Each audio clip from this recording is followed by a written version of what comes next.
Ilha dos Amores é o mais célebre episódio dos Lusíadas. Luís de Camões oferece aos protagonistas um paraíso na terra.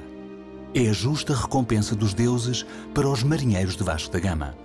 Mas para Camões, o paraíso é um local para celebrar os prazeres do corpo, o prazer do sexo. A cena é explícita.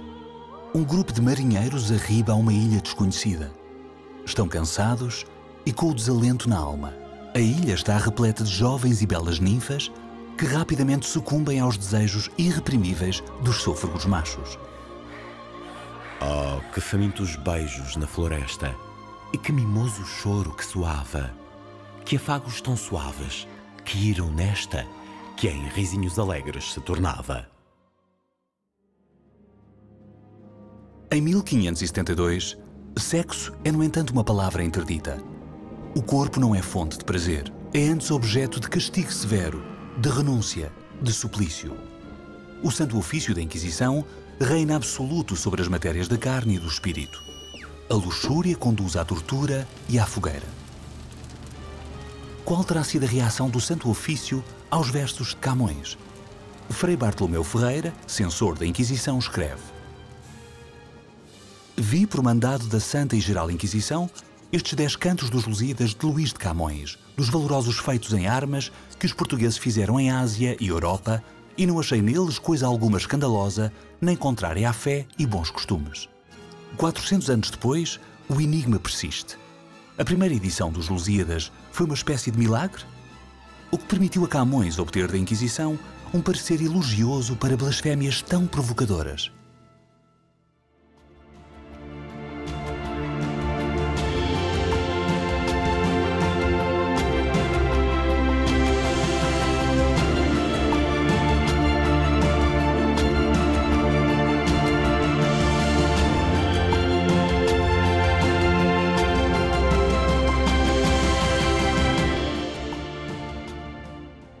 De junho, o único feriado nacional que celebra o aniversário da morte de um poeta, Luís Vaz de Camões. É oficialmente o Dia de Portugal e Camões é o poeta oficial da pátria. Os Lusíadas é a sua Bíblia definitiva.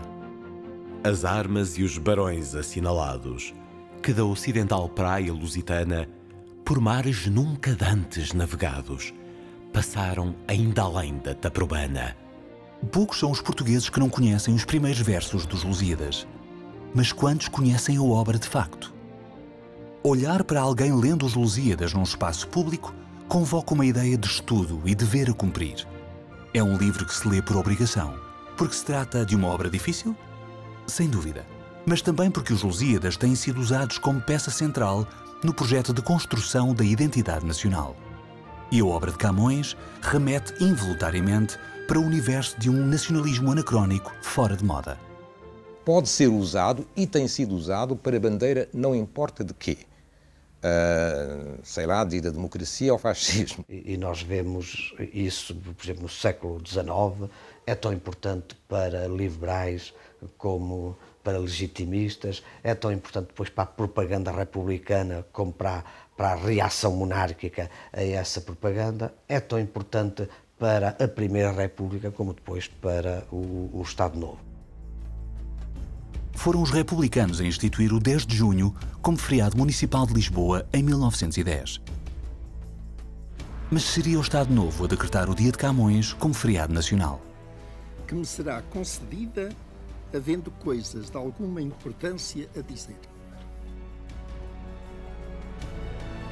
Ao falar de Camões, é difícil chegar ao escritor original sem dar de caras com o que fizeram dele, um símbolo nacional.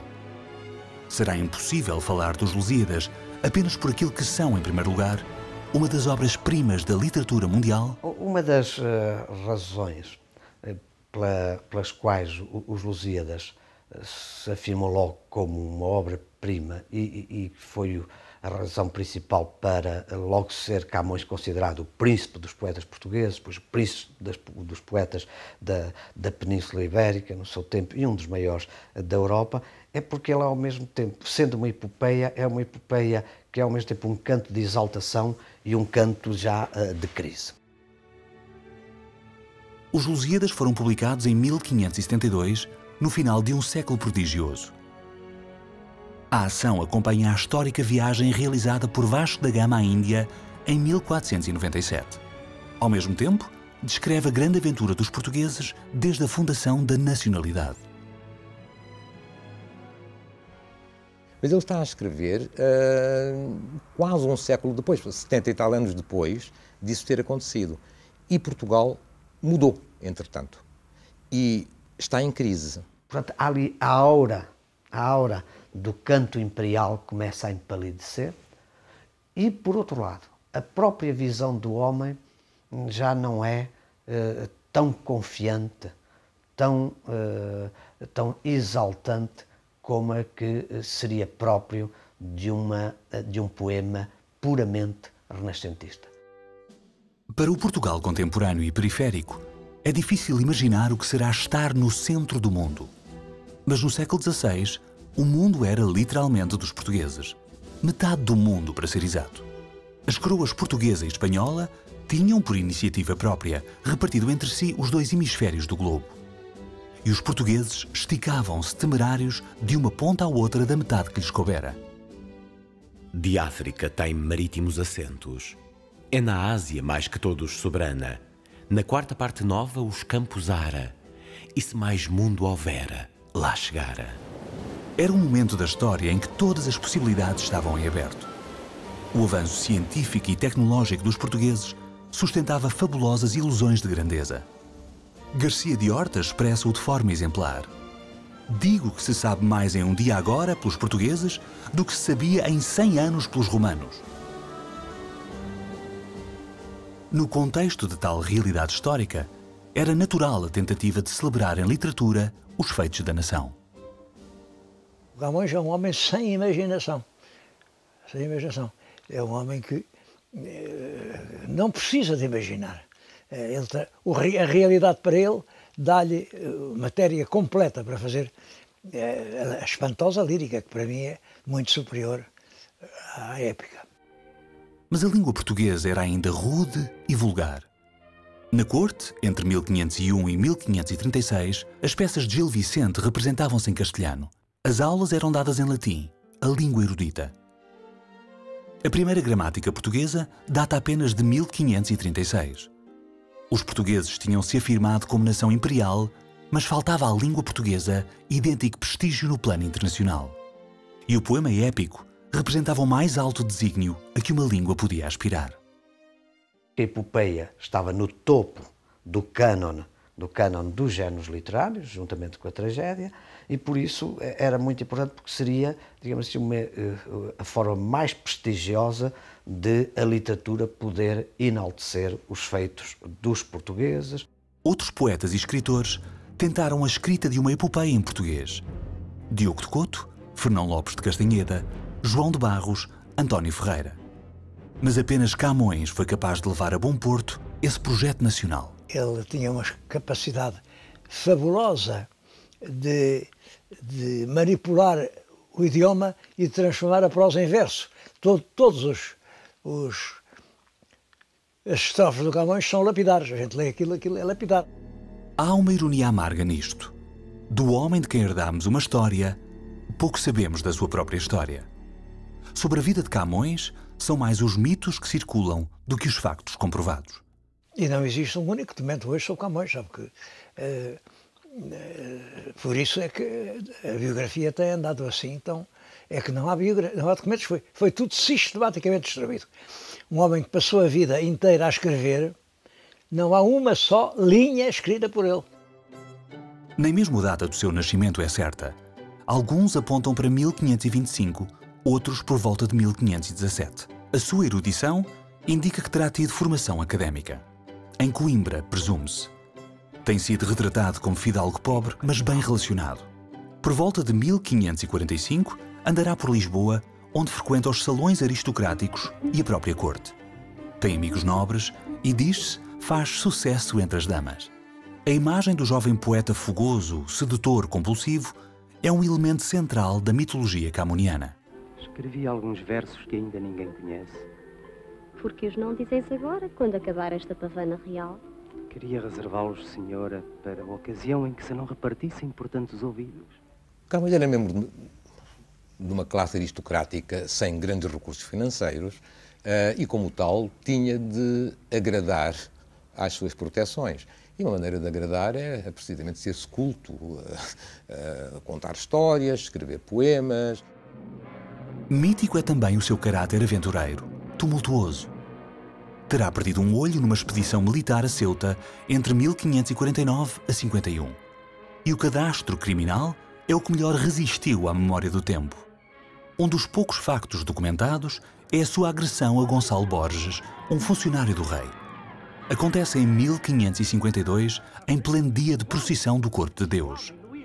É então encarcerado na prisão do Tronco, onde fica até 1553.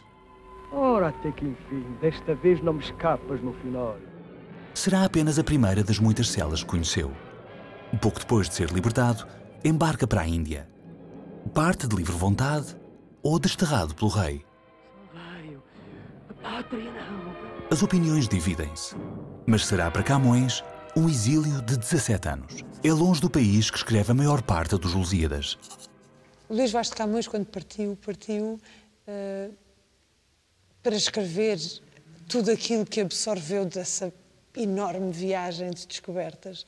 Toda a descrição nos Lusíadas é muito representativa daquilo que ele viu com os seus próprios olhos, sentiu na sua própria pele. Já no largo oceano navegavam, as inquietas ondas apartando. Os ventos brandamente respiravam, das naus as velas côncavas inchando. A ação dos Lusíadas inicia-se com a armada de Vasco da Gama, já perto do seu objetivo. Mas não tem forma de o saber. O mapa para a Índia é apenas uma folha em branco. É nesse momento que Júpiter reúne os deuses no Olimpo. Devem decidir o que fazer em relação aos destemidos marinheiros que vêm, cometendo o duvidoso mar num lenho leve. Vênus, deusa do amor, é a grande aliada dos portugueses.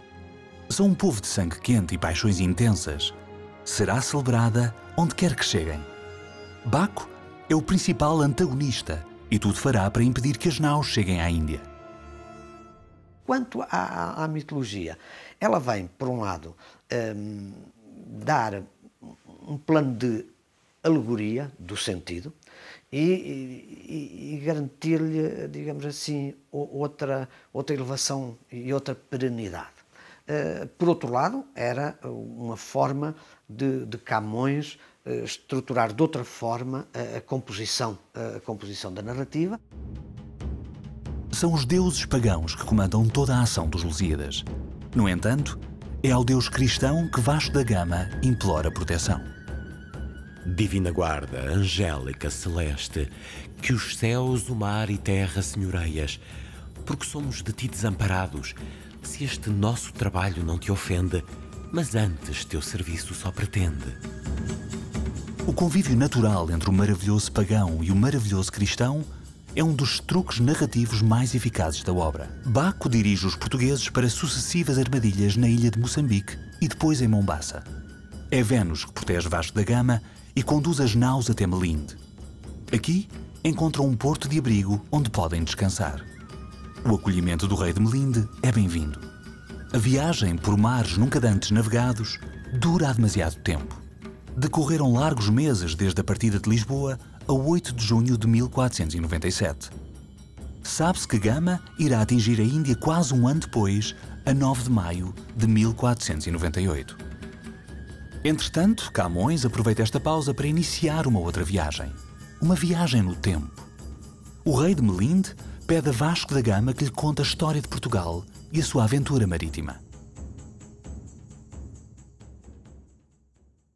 Eu acho Camões é um gênio. O que eu queria perguntar, como é que ele podia ter na cabeça tantos conhecimentos para nós hoje, mesmo com a obra na mão, mesmo com a biblioteca ao lado, mesmo com a internet à nossa frente, nós precisamos fazer muita pesquisa e é impossível memorizar tantos conhecimentos. Ele tendo estado tanto tempo fora, sem bibliotecas, sem acesso a coisas, as referências que ele faz são tão exatas, tão precisas, e são tantas e tão complexas, que ele tinha de ter aquilo na memória, com certeza. A memória de Camões é vasta e seu conhecimento prodigioso. História de Portugal, História Universal, Geografia, Ciências Naturais, Ética, Filosofia, Mitologia. Autores clássicos como Virgílio, Homero, Horácio, Plutarco. Modernos como Petrarca, Sanazzaro, Ariosto, Boscán. Uma erudição que situa Camões no devido lugar da história. É um homem que sintetiza plenamente o ideal renascentista. Homem de cultura, homem de ação e supremo artesão das palavras. Nem me falta na vida honesto estudo, com longa experiência misturado, nem engenho, que aqui vereis presente, coisas que juntas se acham raramente. É o herói que reconcilia os feitos das armas e a escrita. Há um longo debate no meio do poema, enfim, um tópico clássico, as armas e as letras. O que é melhor, fazer as coisas ou escrever sobre elas? Mas nos Lusíadas está também a experiência de um poeta que foi ao mesmo tempo um homem que andou embarcado, que combateu em vários pontos do Império e, sobretudo, que se apresentou sempre como alguém que pessoalmente estava pronto a realizar aquilo que ele nos próprios Lusíadas apresenta como o ideal heroico de vida. Ele estava a valorizar a escrita como aquilo que faz a história. A história é feita de palavras e não de feitos. Os feitos morrem. O que perpetua os feitos é a escrita. Vasco da Gama narra a história de Portugal ao rei de Melinde. Pela voz do seu protagonista, Camões dá às principais figuras da história nacional a dimensão mítica dos grandes heróis da antiguidade clássica. Sem um Homero e sem um Virgílio, não há nem Aquiles, nem Enéas. Quem faz os heróis é quem escreve sobre eles. Cesse tudo o que a musa antiga canta, que outro valor mais alto se levanta. Camões canta com voz segura o seu amor pela pátria. Mas será que a pátria lhe retribui o sentimento? Será que a pátria o merece sequer?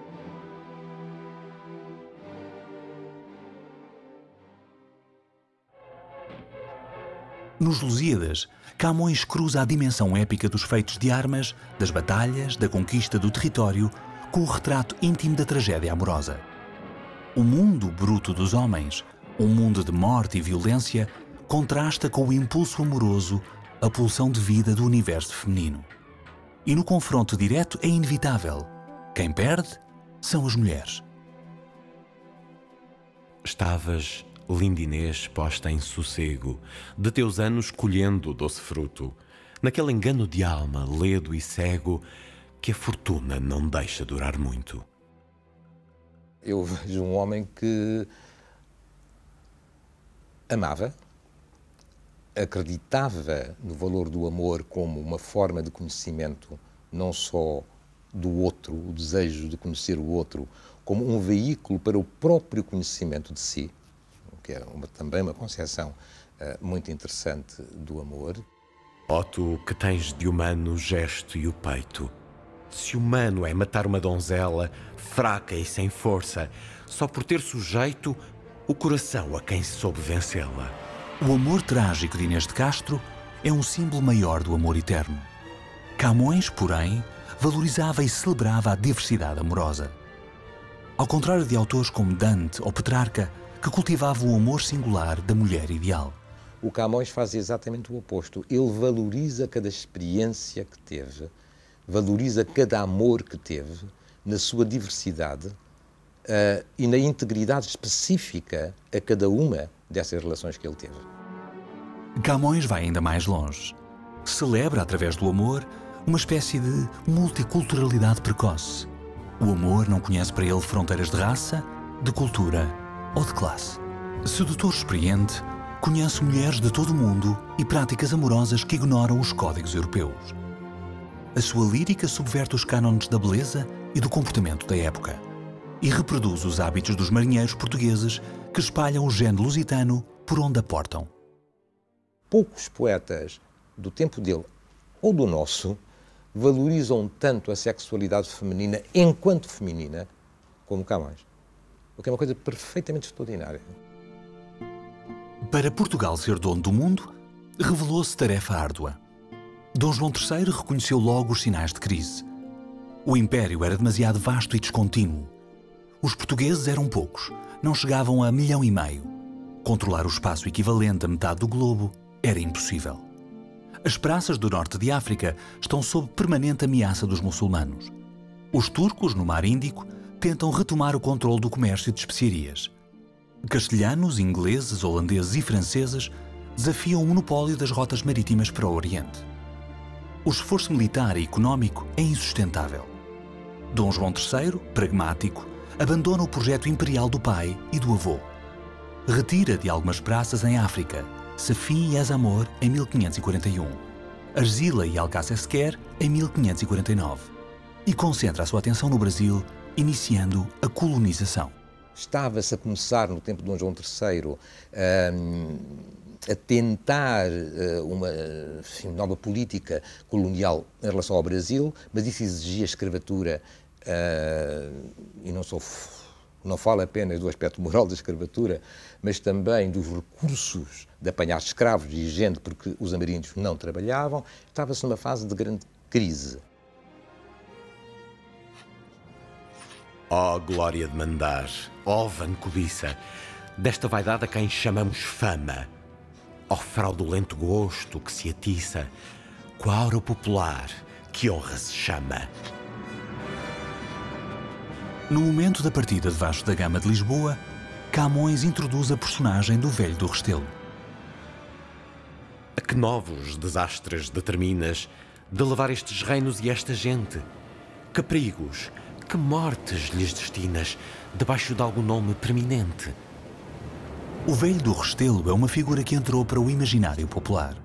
Ainda hoje simboliza o conservadorismo, a incapacidade de arriscar, o medo de inovar. Mas não será ele, afinal, a voz de um realismo inevitável? O Velho do Restelo é representativo de uma corrente de opinião, com certeza forte, em Portugal, cética em relação às capacidades do Estado português, em termos de recursos, não só económicos e militares, mas humanos, para poder continuar não só a expandir-se mais, mas até a sustentar o que era já o enorme encargo do Império. Deixas criar às portas o inimigo, por ires buscar outro de tão longe. Por quem se despovoou o reino antigo, se enfraqueça e se vá deitando a longe. A despedida dos marinheiros é um momento de mágoa e aflição. Vão deixar as mães, as esposas, os filhos. As palavras do velho acrescentam um tom de perversa inutilidade. Em nome do quê arriscam aqueles homens a sua vida? Hoje em dia temos essa noção de que partiam sem grande rumo, com uma fé desmesurada de quem vai subir uma montanha, mas não sabe sequer se consegue lá chegar. Talvez as minhas primeiras montanhas tenham sido assim. Não sabia, queria saber. O projeto inicial, eufórico do poema épico de Camões, ganha aos poucos contornos sombrios. As palavras do Velho do Restelo refletem a opinião do poeta? O que sucedeu a Camões para mudar o seu ímpeto original? A elaboração do poema demorou bastante tempo. Ele se há situado, grosso modo, entre 1555 e 1570, se não mais tempo, e que provavelmente, ao longo dessa elaboração, com esse decurso do tempo, o próprio poeta, Luís de Camões, foi sofrendo uma evolução nessa sua relação com o mundo e, em particular, nessa sua visão do destino dos portugueses. Terminada a sua narrativa, Vasco da Gama também retoma a viagem. O rei de Melinde cede-lhe um piloto que conhece bem a rota da Índia. O destino de Gama está próximo, mas antes de o alcançar, terá de enfrentar uma última e definitiva tempestade. Baco convocara os deuses do céu e do mar para sepultar nas águas os portugueses. Agora sobre as nuvens os subiam, as ondas de Neptuno furibundo. Agora a ver parece que desciam as íntimas entranhas do profundo. Vênus intervém de novo. As suas ninfas seduzem e acalmam os ventos furiosos. O caminho de Gama está livre e a armada em breve vê recompensado o esforço da longa viagem. Chegam por fim à cidade de Calcut, na costa ocidental da Índia. Entrando o mensageiro pelo rio, que ali nas ondas entra a não vista arte, a cor, o gesto estranho, o trajo novo, fez concorrer a vê-lo todo o povo. Camões estava muito atento à diferença, àquilo que é diferente daquilo que nós somos ou julgamos que somos. Um dos principais traços de personalidade de Vasco da Gama é a sua hábil diplomacia. É portador de um humanismo discreto que lhe permite iludir as diferenças quando encontra o outro, o desconhecido. A expansão portuguesa marca o início do mundo moderno, do mundo globalizado. E Gama sintetiza uma vocação natural dos portugueses para o encontro de culturas. Camões foi possivelmente, bom, é sem dúvida, o primeiro grande poeta, o grande escritor europeu, não apenas português, que teve conhecimento direto de outras culturas, de outras raças, e que esse conhecimento se manifesta na sua poesia. É claro que não foi o encontro de culturas a motivar a expansão marítima. Foi, como é óbvio, uma estratégia económica, a procura de novas rotas comerciais e o acesso a produtos e matérias-primas. Esse projeto, no entanto, pôs em marcha o fenómeno que hoje chamamos globalização. Os portugueses foram os primeiros a colocar em contacto direto os extremos do planeta e a misturá-los de forma espontânea. A suposta aptidão dos portugueses para conhecer e acolher outras culturas é um mito que prevalece até hoje. É o mito do lusotropicalismo, da nossa disposição inata para aceitar o que é diferente. Mas o processo de construção de uma identidade envolve sempre a produção de uma diferença grosseira. E para forjar a identidade coletiva do povo português, o peito ilustre lusitano, Camões precisa de um inimigo. Nos Lusíadas, quem cumpre esse papel são os muçulmanos, recém-expulsos da Península Ibérica. A torpe ismaelita, a maligna gente sarracena, o povo imundo, nas palavras de Camões. Os mouros são os principais aliados de Baco e o grande obstáculo ao Império Português e à expansão cristã. A construção histórica do muçulmano como símbolo do mal, da barbárie e do atraso civilizacional tem, afinal, raízes profundas. Camões celebra a diferença, mas estabelece ainda assim fronteiras identitárias bem definidas. Bem chegado, Vasco da Gama é recebido pelo Catual em Calcut. Oferece-lhe a amizade do rei português e propõe um pacto de comércio. Tudo parece encaminhar-se para um desfecho pacífico. Mas novas intrigas de Baco criam desconfianças sobre os portugueses. Vasco da Gama é retido como prisioneiro. Consegue comprar a liberdade e sabe de uma frota que vem de Meca para destruir as naus portuguesas. Gama dá a missão por concluída e inicia a viagem de regresso. É então que Vênus decide premiá-los pelo esforço e conduz os portugueses à Ilha dos Amores. Nesta frescura tal desembarcavam, já das naus, os segundos argonautas, onde pela floresta se deixavam andar as belas deusas como incautas. No episódio da Ilha dos Amores, as mulheres têm um papel submisso, um papel passivo. Não esqueçamos que o autor, Luís de Camões, era homem. A epopeia marítima dá-se apenas com homens, Vasco da Gama e todos os seus marinheiros, e logicamente toda ela é muito masculina, muito numa visão masculina. Algumas, que na forma descoberta de belo corpo estavam confiadas, posta artificiosa formosura, nuas lavar se deixam na água pura. Nós sabemos que a sexualidade masculina é muito visual, ao contrário da feminina. Portanto, logicamente que existe um recurso a muitos atributos visuais, o que são muito importantes para a primeira fase do ciclo sexual humano, e neste caso o masculino, que tem a ver com a excitação. De uma, os cabelos de ouro o vento leva, correndo, e de outra as fraldas delicadas. Acende-se o desejo que se ceva nas alvas carnes súbito mostradas. A Ilha dos Amores é a celebração de uma sexualidade plena, feliz e assumida. O oposto da moral reprimida da época. Mas esta não é uma pura visão hedonista do mundo. O seu valor maior reside na alegoria do amor como motor do conhecimento, da ação e do destino dos homens na Terra. Para Camões, o amor é a única força capaz de devolver ao mundo a harmonia perdida. Representa o mais alto grau de perfeição a que a imperfeita condição humana pode aspirar. Em 1553, Camões está em Goa. Durante 3 anos terá prestado serviço militar como escudeiro em diversas expedições. Depois leva uma existência errática, miserável. Não tem dinheiro, a sua personalidade explosiva, orgulhosa até arrogante, dificulta o acesso à classe aristocrática, àqueles que podem dar-lhe um trabalho digno da sua condição e da sua inteligência. Ou será que é vítima da má-fé e da conspiração dos poderosos locais? Impossível sabê-lo. Camões é um homem que se queixa amargamente das injustiças e do que foi vítima. Muitas das injustiças foram causadas, enfim, por atos dele, que era tudo menos um cidadão bem comportado, era um malandrão de toda a espécie. Terá sido nestes anos que iniciou a escrita dos Lusíadas. Conta-se que está grande parte do tempo desempregado.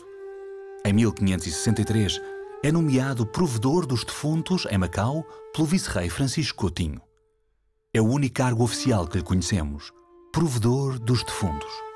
E, de certo modo, é a continuidade do seu ofício lírico, o de prover à imortalidade daqueles que deram a vida para a construção do Império.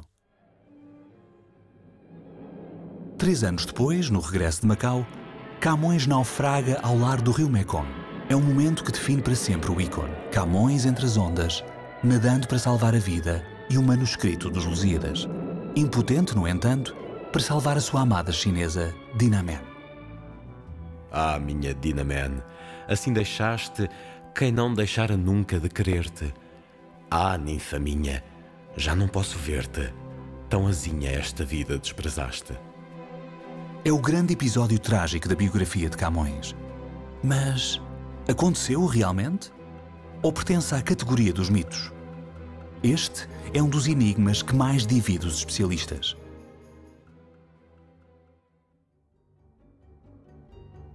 Voltamos a encontrar Camões pela referência do amigo Diogo de Couto, em Moçambique. De novo preso por dívidas, na penúria, vivendo da caridade dos amigos. Sempre, conta Diogo de Couto, trabalhando nas suas Lusíadas. Mas, ó cego, eu que cometo insano e temerário, sem vós, ninfas do Tejo e do Mondego, por caminho tão árduo, longo e vário, vosso favor invoco que navego por alto mar, com vento tão contrário, que se não me ajudais, hei grande medo que o meu fraco batel se alague cedo. Diogo de Couto e outros amigos de Camões decidem pagar-lhe a viagem de regresso ao reino.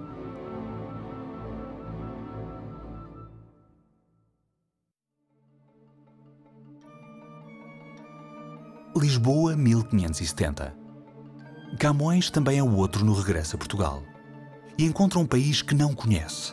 Um país dominado pela instabilidade política e pela intriga palaciana. O que acontecera nos 17 anos em que estivera ausente? Dom João III morre em 1557. O herdeiro natural da coroa é o neto Dom Sebastião, que tem apenas 3 anos e meio. O cardeal Dom Henrique, tio-avô da criança, reclama a regência. Mas é Dona Catarina, avó e rainha viúva, quem acaba por assumir o cargo. Em 1567, o cardeal consegue afastá-la e assumir o poder, por pouco tempo. Dona Catarina manobra para que Dom Sebastião, aos 14 anos de idade, seja declarado maior e suba ao trono. Dom Sebastião é apenas um adolescente. Educado pelos jesuítas, cedo revela ser um monarca insensato. Dispensa do governo os velhos conselheiros e rodeia-se de jovens fidalgos que lhe satisfaçam os caprichos. Religioso devoto, sonha com a glória e os feitos de armas, foge do amor e das mulheres. Em vão o tentam casar. Sabem que é o último descendente português vivo na linha de sucessão da coroa. Tudo concorre para que o desastre se precipite. É este ambiente político tenso, confuso e incerto que Luís de Camões encontra no regresso a Lisboa. É aqui que terminará de escrever os Lusíadas. Ele nunca teve dúvidas nenhumas que era enorme, mas o país está metido realmente no gosto da cobiça e na rudeza de uma austera, pagada e vil tristeza. Camões dedica o épico a Dom Sebastião, tenro e novo ramo florescente da nação, mas deixa ao longo do poema sérias advertências ao jovem rei. Por isso vós, ó rei, que por divino conselho estáis no régio sólio posto, olhai que sois e vede as outras gentes, senhor só de vassalos excelentes. Ele apresenta-se, de algum modo, como o herói que regressou da Índia para dizer aos portugueses que estão na Europa as verdades necessárias para eles aprenderem com a experiência do Império. Dando os corpos a fomes e vigias, a ferro, a fogo, a setas e pelouros, a quentes regiões, a plagas frias, a golpes de idólatras e de mouros, a perigos incógnitos do mundo, a naufrágios, a peixes, ao profundo. Porque Camões conhecia, até pela sua vida, conhecia os sinais iniludíveis de que o poderio do Estado português e, sobretudo, o Império português dava já sinais claros de crise, de dificuldades, de ameaça até de colapso. Tomai conselho só de experimentados, que viram largos anos, largos meses, que posto que em cientes muito cabe, mas em particular o esperto sabe.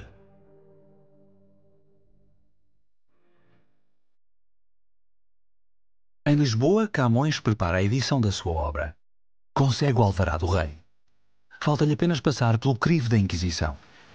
A epopeia está repleta de passagens potencialmente sacrílegas. A Ilha dos Amores é apenas uma delas. Mas o censor do Santo Ofício não lhe encontra defeito. Até elogia a obra.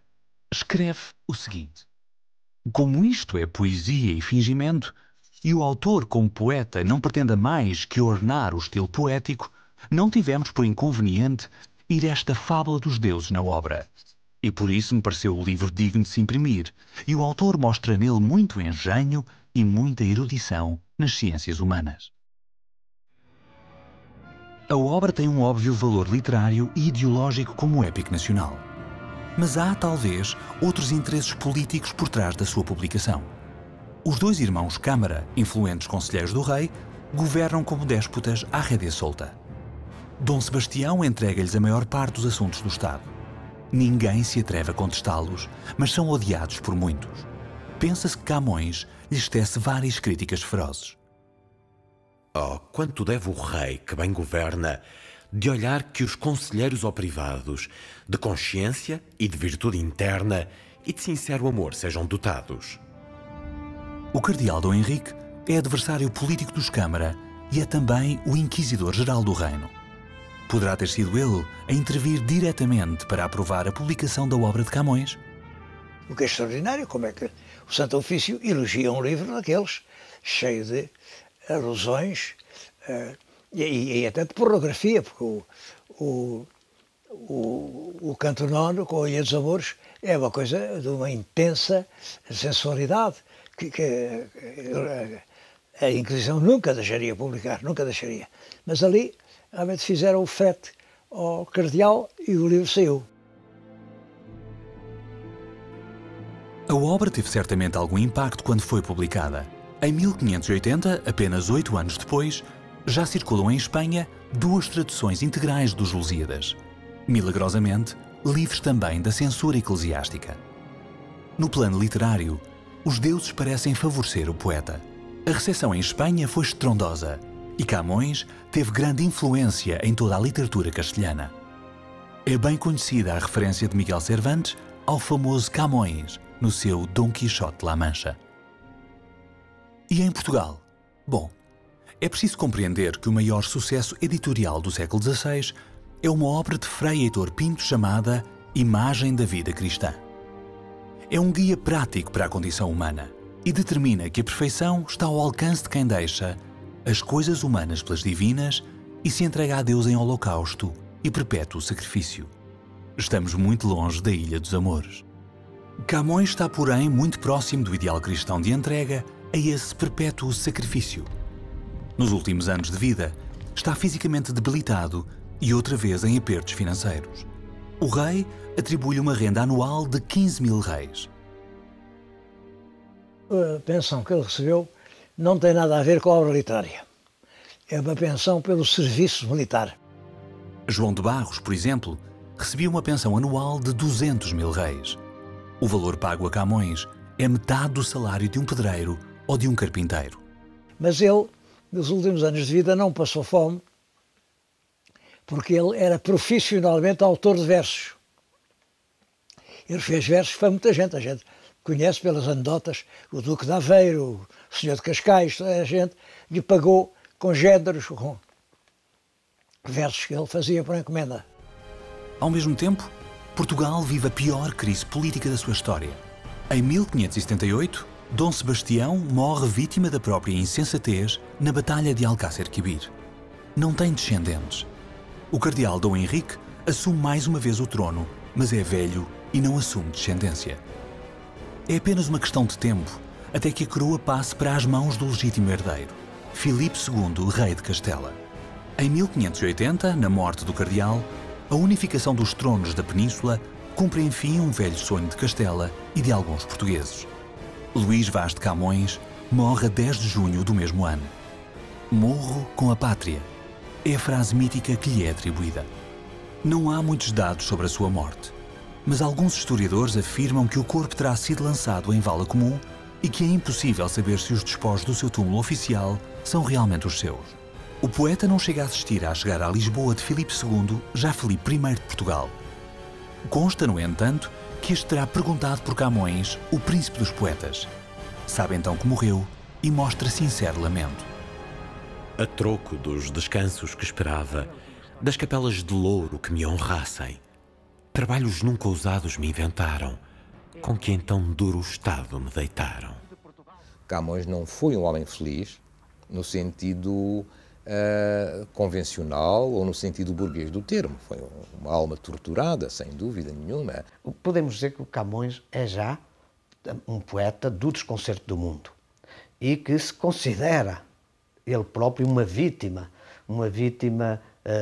principal desse desconcerto do mundo. Talvez os poetas portugueses tenham uma maior apetência para transpor para o papel aquilo que nós identificamos muito como sendo o modus vivendi dos portugueses, que é sempre um pouco mais nostálgico e intimista, um pouco mais saudosista do que é o habitual noutros povos ou noutra poesia mundial, a nível mundial.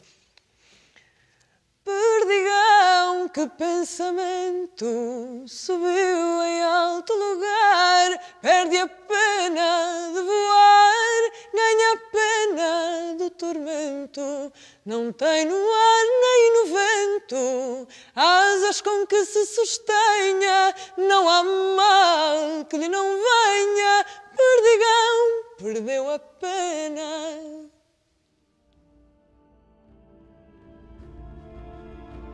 A maior herança de Camões foi a modernização da língua portuguesa, agora capaz de rivalizar na forma e no conteúdo com os grandes idiomas do mundo. Ao mesmo tempo, resgatou para si próprio a imortalidade que propôs inicialmente para Vasco da Gama e para o povo português. Os Lusíadas são, na própria gênese, um projeto colossal. As condições em que Camões escreveu a obra são, por si só, uma epopeia literária sem equivalente. não é apenas uma Bíblia da pátria. Os Lusíadas não são de modo nenhum apenas um exercício de historiografia em verso. São muito mais do que isso. E o Camões consegue fazer esse percurso literário extraordinário. Ele vem do século XV ao século XVII, na forma, porque de facto era um gênio. Bom, a minha geração tinha quase que sempre contato com Camões na escola. Isso começava muito cedo, né? E inevitavelmente nós éramos apresentados aos Lusíadas, né? Que era um poema que causava uma funda impressão, né? Ainda que nós tivéssemos crianças, né? Dificuldade com o vocabulário, né? Mas aquele ritmo, né? A força das palavras produzia um efeito, um verdadeiro encantamento, né? E também esse apelo, essa evocação do espírito aventureiro dos portugueses, para nós tinha um efeito emocional muito grande. Então era hábito, né, nas escolas da cidade onde eu estudei, Porto Alegre, apresentar muito precocemente os Lusíadas de Camões aos estudantes. Quando nós falamos da língua portuguesa, muitas vezes apelidamos de língua de Camões. Todo mundo sabe o que é a língua de Camões. E os jovens, sobretudo, ainda hoje, gostam dos poemas de Camões, sobretudo quando se fala de amor. Quando eles querem começar a escrever as primeiras cartinhas, enfim, aqueles primeiros ensaios de paixão, o Luís de Camões é um grande recurso, é verdade. 威武的船队，强悍的勇士，驶离卢基塔尼亚西部海岸，越过自古茫无人迹的海洋，甚至跨越塔普罗瓦纳海角，经历千难万险、无穷战争，超出人力所能承受的极限。 在那荒僻遥远的异域之邦，将灿烂辉煌的新帝国拓建。Os Lusíadas permanece afinal no topo das nossas criações artísticas. Ultrapassa em larga medida os limites da própria literatura. Mas eu que falo, humilde, baixo e rudo, de voz não conhecido nem sonhado, da boca dos pequenos sei, contudo, que o louvor sai às vezes acabado.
Este programa tem o patrocínio de El Corte Inglês.